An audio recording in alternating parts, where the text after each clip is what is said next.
సింహరాశి మా మేము మే మఘ మోటాటిటు పుబ్బ టే ఉత్తర పాదాలతో సింహరాశి వస్తుంది. కందాయము 413 721 2004. సంవత్సరము రోగము ఆయుష్యము అర్ధలాభం కలుగును. సంవత్సరాధిపతి బుధుడు. రాజ్యపూజ్యము 3, అవమానము 0, ఆదాయం 11, వ్యయం 8.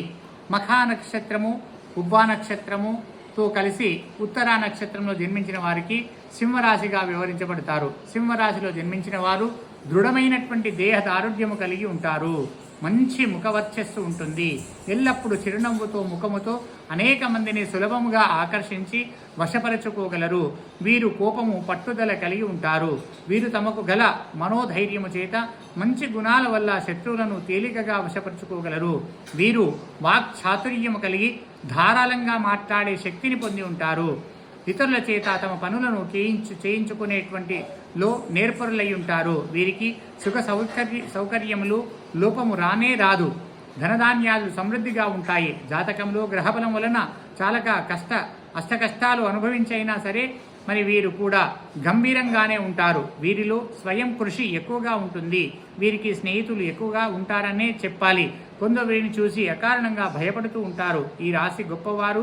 మరి నేత్రములు కలవారు, గొప్పగా మగు నేత్రములు కలవారు, చక్కని మొగము కలవారు, గంభీరమైన దృష్టి కలవారు, సుఖములు అనుభవించేవారును ఉంటారు.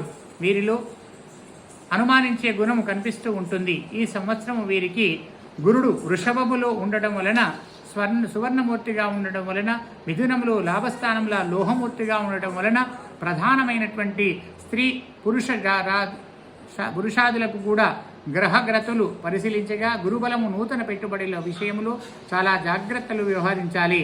మధ్యవర్తిత్వము ఎంత మాత్రము పనికిరాదు. భార్య ఆరోగ్య విషయంలో చికాకులు ఉండును. ఔషధ సేవ తప్పదు.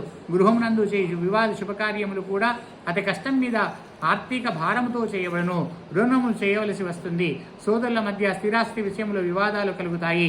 నిరుద్యోగులకు మరి ఉద్యోగ అవకాశాలు కలుగుతాయి. తాను నమ్మినటువంటి వారి వలన మోసపోవుట జరుగును. సప్తమ స్థానమున రాహు సంచారం వలన అకాల భోజనము, మనస్సునందు ఆందోళన కలుగును. జంతువుల మూలకంగా భయము కలుగును. విద్యా సాంకేతిక ఉపాధ్యాయ రంగుల వారికి మిశ్రమ ఫలితాలు కలుగుతాయి. స్త్రీలకు లేనిపోని అపనిందలకు గురి కావలసి వచ్చును. వస్తువులకు పోగొట్టుకుంటారు. గర్భిణీ స్త్రీలు సహలాలు పాటించక ఇబ్బంది పడుతారు. గురువు స్థితి వలన మంచి సంతానం కలుగుతుంది. బంగారు ఆభరణాలు కొంటారు. స్వస్తి.